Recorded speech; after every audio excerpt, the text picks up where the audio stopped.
आइए स्टार्ट करते हैं हमारा न्यू लेक्चर वीडियो।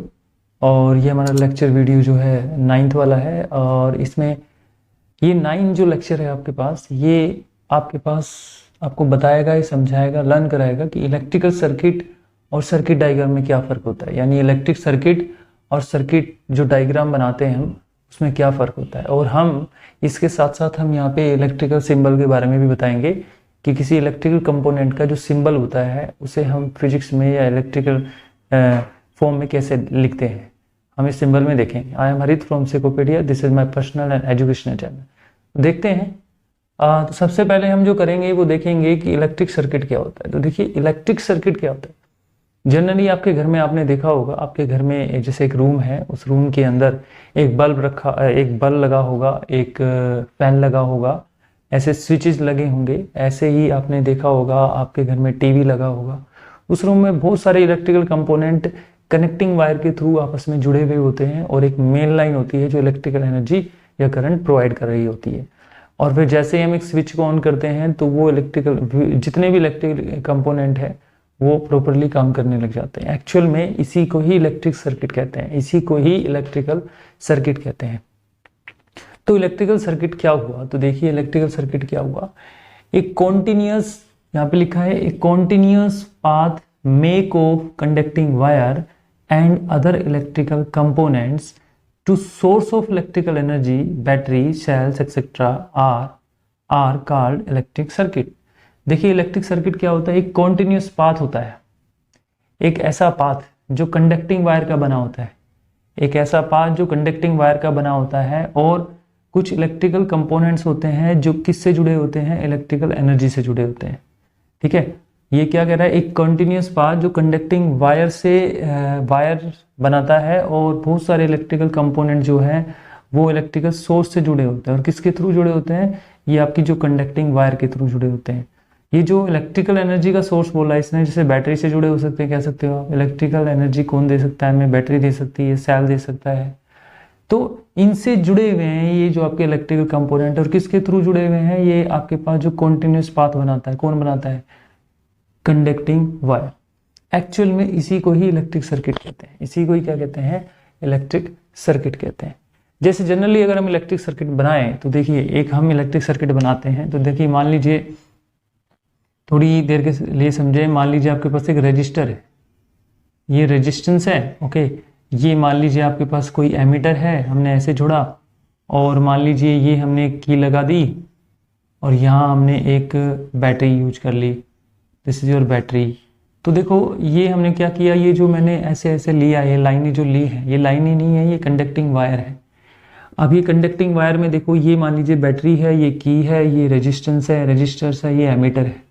तो देखो एमीटर को, रेजिस्टेंस को, ये सारे इलेक्ट्रिकल सर्किट है, ये सारे इलेक्ट्रिकल सर्किट है। इन इलेक्ट्रिकल सर्किट को हमने बैटरी के साथ इस वायर के थ्रू जोड़ा हुआ है, कंडक्टिंग वायर के थ्रू जुड़ा हुआ है, जिसकी वजह से जो कॉन्टिन्यूअस इस वायर के थ्रू इन कंपोनेंट से इलेक्ट्रिक करंट फ्लो करेगा। तभी तो कह रहा है continuous path make of conducting wire. ये कॉन्टिन्यूअस इलेक्ट्रिक करंट का पाथ है जो इन इलेक्ट्रिकल कंपोनेंट को आपस में जोड़े हुए हैं इलेक्ट्रिकल एनर्जी से। इलेक्ट्रिकल एनर्जी यहाँ पे बैटरी, सेल, ये सोर्स है इलेक्ट्रिकल एनर्जी, इसको बोल रहे हैं हम। तो देखो ये हमारा पास बन के तैयार हो गया electrical circuit, right, electrical circuit. आप ध्यान से समझिएगा। नेक्स्ट आपके पास डेफिनेशन आती है सर्किट डायग्राम। देखिए सर्किट डायग्राम क्या होता है, बड़ा इजी है सर्किट डायग्राम। जैसे हमने यहाँ पे इलेक्ट्रिकल सर्किट बनाया तो रेजिस्टेंस का सिंबल हमने आर दिया, एमीटर का सिंबल हमने ए दिया, बैटरी का सिंबल आपने ये दिया, एक की लगाई जिसे स्विच कहते हैं ऑन ऑफ के लिए, ये लगाया हमने, और उनको कंडक्टिंग वायर से हमने इसको जोड़ दिया, इन सभी को। तो जब किसी इलेक्ट्रिक सर्किट को हमने बोला ना ये इलेक्ट्रिक सर्किट है, जब किसी इलेक्ट्रिकल सर्किट को किसी सिंबॉलिक फॉर्म में, यानी सिंबल के थ्रू, इन इलेक्ट्रिकल कंपोनेंट को जब सिंबल के थ्रू जब शो किया जाता है इलेक्ट्रिक सर्किट को, तो उसे सर्किट डायग्राम कहते हैं। क्या कहते हैं, circuit diagram. Electric circuit show with the help of their symbol. यानी जब इलेक्ट्रिक सर्किट को कैसे दिखाया जाता है, किसकी सहायता से दिखाया जाता है, सिंबल, उनके सिंबल, इलेक्ट्रिकल सर्किट को उनके सिंबल के हिसाब से जब दिखाया जाता है, शो किया जाता है, तो उसे सर्किट डायग्राम कहते हैं। क्या कहते हैं भाई, सर्किट डायग्राम कहते हैं। अब हम यहाँ पे जो पढ़ने जा रहे हैं वो है इलेक्ट्रिक सिंबल। देखिए हम एक एक का इलेक्ट्रिकल सिंबल की बात करते हैं कि फिजिक्स के अंदर बहुत सारे इलेक्ट्रिकल कंपोनेंट है जिनका एक अपना स्टैंडर्ड सिंबल होता है, जिसकी वजह से हम सर्किट डायग्राम में उसको आइडेंटिफाई कर सकते हैं कि भाई हमारे पास ये जो सिंबल है ये इस इलेक्ट्रिकल कंपोनेंट का है। जैसे देखते हैं, जैसे मान लीजिए आपके पास एक इलेक्ट्रिकल सिंबल हम देते हैं यहाँ पे, इलेक्ट्रिकल कंपोनेंट हम देते हैं एक रेजिस्टेंस। जैसे एक ये देखिए आपके पास ये जो मैंने सिंबल बनाया है ये आर का सिंबल है। आर, आर क्या है? ये आर होता है रेजिस्टर्स। ये रेजिस्टर्स होता है, इसको आप रेजिस्टेंस भी कह सकते हो, रेजिस्टेंस भी कह सकते हो, रेजिस्टेंस। तो रेजिस्टर या रेजिस्टेंस का सिंबल जो होता है वो ऐसा होता है और इसको रिप्रेजेंट किया जाता है कैपिटल आर से। अब रेजिस्टेंस का काम क्या होता है हम जैसे ही आगे जाएंगे, आगे लेक्चर हम पढ़ेंगे तो आपको पता लगेगा। मैं फिर भी आपको इन सिंबल का थोड़ा थोड़ा बता रहा हूँ, इलेक्ट्रिक कंपोनेंट का क्या काम होता है। देखिए इलेक्ट्रिकल जो रेजिस्टेंस होता है वो एक्चुअल में किसी इलेक्ट्रिकल सर्किट के अंदर या किसी कंपोनेंट, अगर आर आप यूज कर रहे हो किसी इलेक्ट्रिकल सर्किट के अंदर, तो आर का काम होता है करंट को कंट्रोल करना या करंट को अपोज करना। ये करंट को देखें तो रिड्यूस कर देता है, इसका काम मेन होता है करंट को रिड्यूस करना या करंट को कंट्रोल करना या फिर करंट को अपोज करना, इसका काम होता है ये। सेकंड, अगर हम बात करें सेकंड सिंबल की बात करें हम, तो देखिए एक सिंबल होता है आपके पास इस तरह से, ये देखिए आपके पास सिंबल है पॉजिटिव नेगेटिव। देखिए ये सेल है, ये आपके पास सेल है। ये जो सिंबल हमने बनाया ये सिंबल एक्चुअल में सेल का सिंबल है। इसमें जो एक वर्टिकल लाइन है ये हमने ज़्यादा बड़ी ली है एज कम्पेयर टू दिस, और ये कैसी है आपकी छोटी। जो बड़ी वाली लाइन, जो वर्टिकल लाइन है, इसको पॉजिटिव लेते हैं और इसको नेगेटिव लेते हैं, तो इसको सेल कहते हैं। सेल ये हमने एक सिंगल सेल बनाया, और जो सेल होता है वो इलेक्ट्रिकल सोर्स होता है जो हमें इलेक्ट्रिक करंट प्रोवाइड करता है। आपके घर में भी सेल होंगे, अलग अलग चीज़ों में हम यूज कर रहे होते हैं सेल को। तो सेल एक इलेक्ट्रिकल सोर्स ऑफ एनर्जी होता है। इसके बाद हम थर्ड की बात करें तो हमारे पास इस तरह से, देखिए इस तरह से हमने, देखो यहाँ पे पॉजिटिव और यहाँ पे नेगेटिव। ये जो आपके पास दिख रही है ये आपके पास बैटरी कहलाती है। बैटरी क्या कहलाती है? बैटरी। अब देखिए अगर हम देखें तो ऐसे सेल्स जो हैं इसमें तो बहुत सारे लग रहे हैं। देखिए 1 2 3 4 सेल लग रहे हैं, यहाँ पे 4 सेल यहाँ पे लग रहे हैं।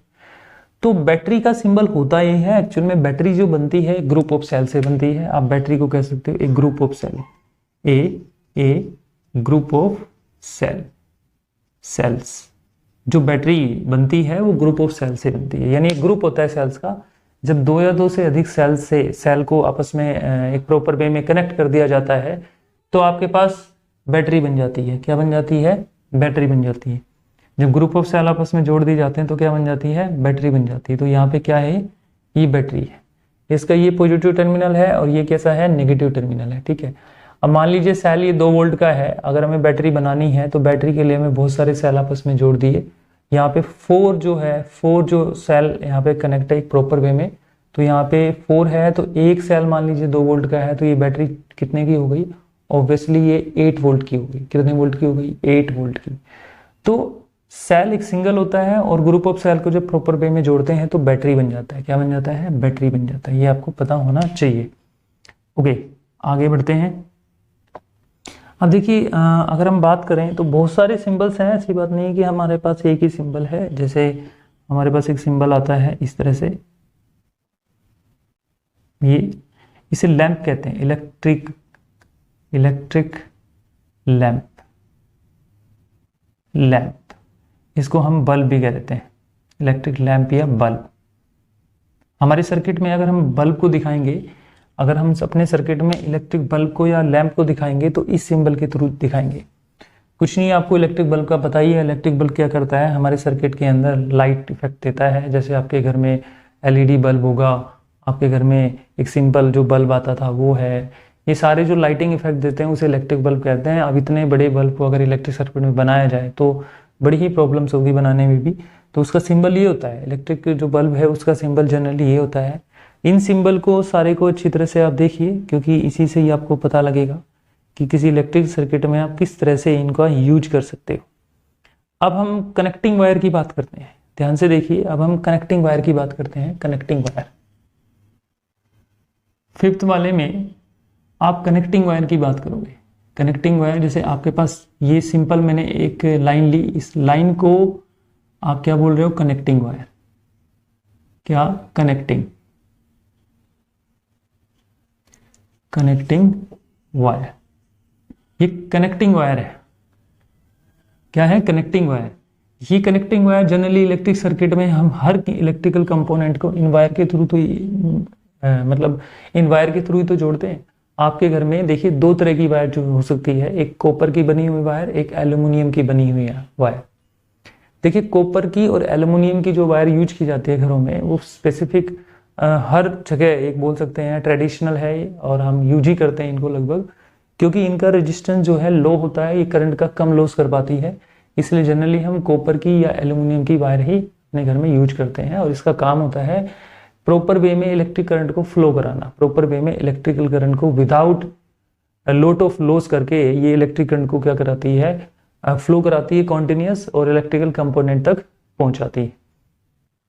इसके बाद हम फिफ्थ सिंबल की बात करें तो फिफ्थ सिंबल में हमारा आता है, जैसे मान लीजिए इस तरह से हमने वायर ली, इस तरह से हम ऐसे भी ले सकते हैं और हम ऐसे भी ले सकते हैं, इस तरह से। ये इसका मतलब होता है, ये सिंबल होता है two crossing wire. Two crossing wire, मान लो हमारी सर्किट डायग्राम में दो वायर हमें दिखानी हो और वो आपस में एक दूसरे को क्रॉस कर रही हो, तो या तो आप दो वायर का क्रॉस ऐसे ले सकते हो, या फिर दो वायर का क्रॉस ऐसे लिख सकते हो। तो यहां लिखा है two crossing wire without conducting. यहां लिखना पड़ेगा आपको विदाउट कंडक्टिंग, मतलब कंडक्ट नहीं होगी ये, कंडक्टिंग मतलब इसका करंट और इसका करंट आपस में इंटरेक्ट नहीं करे, समझे। ये कंडक्ट नहीं है, वरना तो स्पार्क शॉर्ट सर्किट हो सकता है ना। तो ये आपस में इंटरेक्ट नहीं है, ये शॉर्ट सर्किट नहीं करेगी। ये आपस में टच हो सकती है इस केस में, लेकिन ये इसके ऊपर इंसुलेटिंग मटेरियल होगा कुछ, जिसकी वजह से कंडक्ट नहीं हो रही। या फिर ऐसे भी ले सकते हो आप, तो इसे बोलते हैं two crossing wire without conducting. Seventh symbol की बात करते हैं, तो सेवंथ सिंबल में आप ले सकते हो जॉइंट वायर। देखिए दो वायर का जॉइंट ऐसे हो सकता है, आप ऐसे ले सकते हो, दो वायर का जॉइंट इस तरह से ले सकते हो। तो ये क्या है, joint wire, joint wire with conducting. हमने जॉइंट वायर ली कंडक्टिंग के साथ, conducting joint wire with conducting. तो देखिए कितने ऐसे हमारे पास बहुत सारे सिंबल होते हैं, और इन्हीं सिंबल को हम अच्छे से याद भी रखने चाहेंगे, क्योंकि इन सिंबल के बिना एक इलेक्ट्रिक सर्किट को बनाना इतना आसान नहीं हो पाएगा, इसलिए आपको ध्यान से इसको देखना चाहिए। ओके, अब हम यहाँ पे देखिए और सिंबल ले सकते हैं। जैसे हम बात करते हैं 8 सिंबल की, जैसे आप देखिए आपके पास है एक, देखिए इस तरह से रजिस्टर्स होता है, और इसके ऊपर ऐसे एक एरो होता है, इस तरह से बना होता है आपके पास। ये आप जो देख पा रहे हो, ये इस तरह से एरो है, इस तरह से। इसको RH कहते हैं भाई, RH। इसको क्या कहते हैं, RH। ये जो आपको RH दिख रहा है, एक्चुअल में ये RH आपका क्या कहलाता है, रियोस्टेट। क्या कहलाता है, रियोस्टेट। क्या कहलाता है आपके पास, रियोस्टेट। ये आपका रियोस्टेट कहलाता है, रियोस्टेट। देखिए ये है तो रेजिस्टेंस ही, रियोस्टेट एक रेजिस्टेंस ही है, लेकिन ये हमें वेरिएबल रेजिस्टेंस देता है। किसी सर्किट में हमें रेजिस्टेंस कम करना पड़ जाए या ज़्यादा करना पड़ जाए, तो हमें रियोस्टेट क्या करेगा, रियोस्टेट हमें रेजिस्टेंस को कम ज़्यादा करना पड़ जाए तो रियोस्टेट हम यूज करेंगे। और रियोस्टेट में देखिए एक सिंबल हमने ऐसा लिया, ये रेजिस्टेंस सा बनाया, इसके ऊपर एक एरो लगा के ऐसे छोड़ा हमने, क्योंकि ये एक रियोस्टेट में एक स्लाइडर की तरह होता है। तो आप इधर उधर जब करोगे तो रेजिस्टेंस कम ज़्यादा होगा, तो जो रियोस्टेट आपने दिख रहा है, जो आप रियोस्टेट को देख पा रहे हो, ये इसका सिंबल होता है। अगर बात करें रियोस्टेट की, तो रियोस्टेट जो है हमारे सर्किट में इलेक्ट्रिकल रेजिस्टेंस को कम और ज़्यादा कर सकता है, क्योंकि हमने कभी कभी अपने सर्किट में रेजिस्टेंस को कम ज़्यादा करना पड़ जाता है, इस वजह से हम इसका इस्तेमाल कर सकते हैं। देखिए रियोस्टेट के अलावा, देखिए अगर मैं बात करूं रियोस्टेट के अलावा एक आपका वेरिएबल रेजिस्टेंस भी होता है भाई। रियोस्टेट के अलावा आपके पास एक वेरिएबल रेजिस्टेंस भी होते हैं, ऐसे आप दे सकते हो इस तरह से, इसको बोलते हैं वेरिएबल रेजिस्टेंस। देखिए आप चाहे इसका यूज कीजिए चाहे वेरिएबल रेजिस्टेंस का यूज कीजिए, एक ही बात है। यहाँ देखो रेजिस्टेंस बना के हमने एक स्लैंट एक एरो लगा दिया, इसका मतलब वेरिएबल रेजिस्टेंस है। इसका मीनिंग ये होता है कि हमने सर्किट में रेजिस्टेंस को कम ज़्यादा करना पड़े तो आप इस रियोस्टेट का भी इस्तेमाल कर सकते हो और वेरिएबल रेजिस्टेंस का भी इस्तेमाल कर सकते हो, क्योंकि वेरिएबल का मतलब होता है बदलना, यानी बदल के रेजिस्टेंस को आप इस्तेमाल कर सकते हो। तो ये भी हो सकता है, ध्यान रहे ये भी हो सकता है, आप ऐसा भी इस्तेमाल कर सकते हो। अब आपके पास नेक्स्ट जो सिंबल आता है वो देखिए इस तरह से आता है। नेक्स्ट सिंबल जो आपके पास आता है वो कुछ इस तरह से बनेगा आपके पास, इस तरह से, इसे फ्यूज कहते हैं। फ्यूज ये फ्यूज होता है, देखो फ्यूज होता है फ्यूज। देखो फ्यूज का सिंबल जो ये होता है, आपको पता है फ्यूज क्या होता है? आप जैसे जैसे इस लेक्चर में आगे बढ़ेंगे तो आपको पता लगेगा कि फ्यूज क्या होता है। देखिए फ्यूज एक सिस्टम होता है, एक डिवाइस की तरह होता है जो हमारे घर में शॉर्ट सर्किट होने पर या हमारे घर में एक्सेस अमाउंट में इलेक्ट्रिसिटी आने पर, वोल्टेज या इलेक्ट्रिसिटी आने पर, तो ये जो फ्यूज है, ये वायर जो है, फ्यूज में जो वायर लगी हुई है ये मेल्ट हो जाती है। मेल्ट होने की वजह से हमारे घर में जो इलेक्ट्रिसिटी आ रही है वो कट ऑफ हो जाती है, मतलब आगे आती ही नहीं है, जिससे हमारे इलेक्ट्रिकल कंपोनेंट जितने भी है, चाहे फ्रिज है, टीवी है, फैन है, वो सारे के सारे बच जाते हैं। तो फ्यूज हमें प्रोटेक्ट करती है हाई वोल्टेज से, फ्यूज हमें प्रोटेक्ट करती है बर्निंग ऑफ वायर से, यानी हमारे घर में जितने भी इलेक्ट्रिकल कंपोनेंट है हाई वोल्टेज आने पर, शॉर्ट सर्किट होने पर ये हमें बचाता है। ये फ्यूज होता है, फ्यूज, ये फ्यूज का सिंबल है। आपको आई होप कि आपको ये जो चीज़ें हैं हम बता रहे हैं ये समझ में आ रही होगी। अब इसके बाद हम देखिए और भी सिंबल ले सकते हैं, जैसे कि आपके पास 11 सिंबल में आप ले सकते हो। जैसे भाई मैं अगर यहाँ पे दिखाऊं कि मान लीजिए आपको पास एमीटर को डिनोट करना हो आपने, तो एमीटर क्या होता है? ये एमीटर है, ये आपके पास एमीटर है, मैंने बताया एमीटर का सिंबल ये होता है। और जो एमीटर होता है आपको इलेक्ट्रिक करंट का मेजरमेंट करता है। देखिए एमीटर जो होता है इलेक्ट्रिक करंट का मेजरमेंट करता है। तो इलेक्ट्रिक सर्किट में मैंने पहले भी बताया था कि इसको सीरीज में जोड़ा जाता है, बट अब अभी सिंबल पे ध्यान दीजिएगा कि जो इलेक्ट्रिक एमीटर होता है वो उसका सिंबल ऐसा लिया जाता है। इसके अलावा आप ये आपके पास और भी सिंबल हो सकते हैं, जैसे कि इसी में मैं दिखा रहा हूँ आपके पास एक ये सिंबल होता है पॉजिटिव नहीं, इसको गैल्वेनोमीटर कहते हैं, गैल्वेनोमीटर। देखिए गैल्वेनोमीटर है, क्या है आपके पास? गैल्वेनोमीटर। जो गैल्वेनोमीटर होता है, ध्यान रहे, जो गैल्वेनोमीटर होता है ये भी एक ऐसा डिवाइस है जो इलेक्ट्रिक करंट को मेजर करता है, लेकिन वेरी स्मॉल इलेक्ट्रिक करंट को मेजर करता है। जो गैल्वेनोमीटर होता है वो वेरी स्मॉल इलेक्ट्रिकल करंट को मेजर करता है, तो ये सिंबल है गैल्वेनोमीटर का। इसके अलावा आपके पास ये भी सिंबल होता है, देखिए ये भी एक सिंबल होता है आपके पास जिसे हम बोलते हैं वोल्टमीटर। पॉजिटिव नेगेटिव, तो इसे वोल्टमीटर कहते हैं, वोल्टमीटर। तो देखिए जो वोल्टमीटर होता है, ये तीनों के तीनों मीटर्स जो हैं ये बड़े ही यूजफुल है। वोल्टमीटर में वोल्ट आ रहा है, ऑब्वियसली ये वोल्टेज को मेजर करेगा, पोटेंशियल डिफरेंस को मेजर करेगा, ये आपके सर्किट में पोटेंशियल डिफरेंस को मेजर करेगा कि आपके घर में या किसी सर्किट में कितनी वोल्टेज आ रही है, ये उसका पता लगाता है वोल्टमीटर जनरली। अब इसके बाद अगर हम करें, जो 12th आपका सिंबल आता है 12th वाला, वो देखिए इसमें आता है आपके पास की। देखिए की का सिंबल ये भी होता है। अगर की का सिंबल में मैं ये भी ले सकता हूं और की के सिंबल में मैं ये भी ले सकता हूं, ध्यान से देखिए, की के सिंबल में हम ये भी ले सकते हैं, ये ऐसे, इसको आपस में टच नहीं करना है आपको और इसके बीच में आपने पॉइंट नहीं लगाना है, ऐसे पॉइंट नहीं लगाना है। तो ये जो सिंबल है ये ओपन सर्किट का है, ओपन ओपन स्विच। ये स्विच है, मतलब अभी ये ऑफ है, अभी ये इलेक्ट्रिक करंट को फ्लो नहीं करा सकता, ये अभी ऑफ है स्विच। ओपन स्विच का मतलब होता है ऑफ, ऑफ। तो ये एक्चुअल में क्या है, आप इसको नाम दे सकते हो ओपन स्विच, यानी एक स्विच है। इसको हम की भी कह सकते हैं, की, की, ठीक है। लेकिन ये की कैसी है, ओपन की, क्योंकि इसमें ये अभी स्विच ऑफ है। इसके अलावा आप ये भी कर सकते हो, जैसे आपने ये स्विच का सिंबल दिया, इसमें अगर आप ऐसे लगा देते हो, या फिर ये कह सकते हो आपने ये अभी सिंबल दिया इस तरह से, इस तरह से।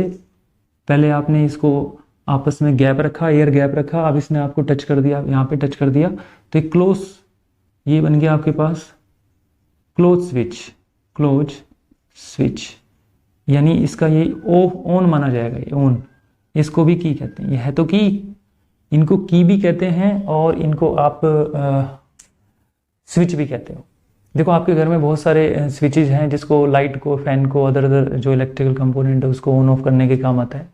तो ये भी वही है, ये भी इलेक्ट्रिकल सर्किट में यूज किए जाते हैं। जो हमारे सर्किट में अगर हमने करंट को रोकना है, स्टॉप करना है, तो हम ऑफ कर देंगे स्विच को। अगर हमें ऑन करना है तो इसको ऑन कर दें, ऑन करने के बाद इलेक्ट्रिक करंट इसमें फ्लो करेगा। तो यहाँ पे हमारे पास स्विच और की का सिंबल ऐसे भी ले सकते हो, ऐसे भी ले सकते हो, ये इसको की भी कहते हैं और स्विच भी कह सकते हैं। तो आई होप कि आपको समझ में आया होगा। ये सारे सिंबल अच्छे से आप नोट करिएगा और आपको पता है कि इलेक्ट्रिकल सर्किट और सर्किट डायग्राम में क्या फ़र्क होता है। सर्किट डायग्राम एक्चुअल में इलेक्ट्रिकल सर्किट को जब सिंबल फॉर्म में लिखते हो तो उसे आप इलेक्ट्रिक सर्किट कहते हो, राइट। तो इसको अच्छे से नोट करिएगा।